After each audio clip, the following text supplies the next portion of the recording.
friends, welcome back to East Texas Kitchen. I'm Mama Steph, and I'm here with my friend Casie Buck.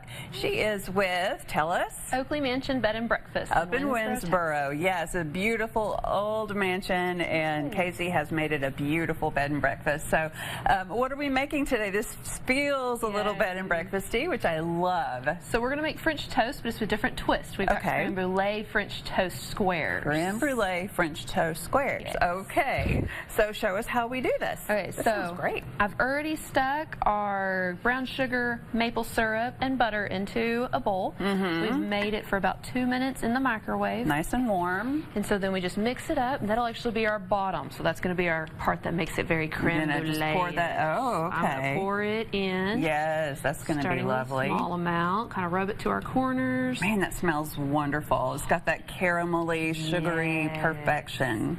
It smells so good. Go for more. There we go. There you go. Until it covers your bottom. That reminds me of my mother-in-law's caramel icing almost. You know, she makes that from scratch, and it smells and looks a little like that.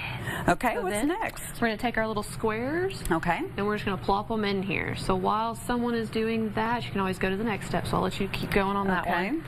And then over here, we're going to mix up what's actually going to be our French toast part. So I have our eggs already in. We're going to do our half and half. And who doesn't love French toast? Everybody loves French toast. French toast is amazing. Yeah, it really is so good. So then vanilla, just a little bit of vanilla there. And then a little salt to give the extra flavor in. Yeah, just kind of like a pinch of salt sets it off right. You know, anytime you have a sweet, I think. Oh, yes. And then we're going to mix it all together. When it starts to change to a little darker color, kind of that vanilla-y mixing color, then we know you're ready. So you just wanted one layer, right? Yep, just one layer. I brought some extras just in case. Okay. So well, we're ready to go then. Then we just take our topper. We're just going to dump it on top, which actually here, see if I can do it without spilling it everywhere. It's okay if you spill. It's happened plenty of times on the set here. And you just want to cover it up. Just a little. This is almost like bread pudding, but easier. Yes, that's the thing. Everybody's like, it's so hard. I'm going, no, this is probably the easiest thing I've ever made. This is so easy. And then you'll just let it sit there for a couple of minutes. I've gotten up to about 15 minutes. Seems to be the happy moment. 15 minutes. That's it. Yep. And then plop it in the oven. For 30 minutes. When you see the bottom start bubbling up around all your goodies, you know you're done. So at 350, that's like the perfect temperature for everything, right?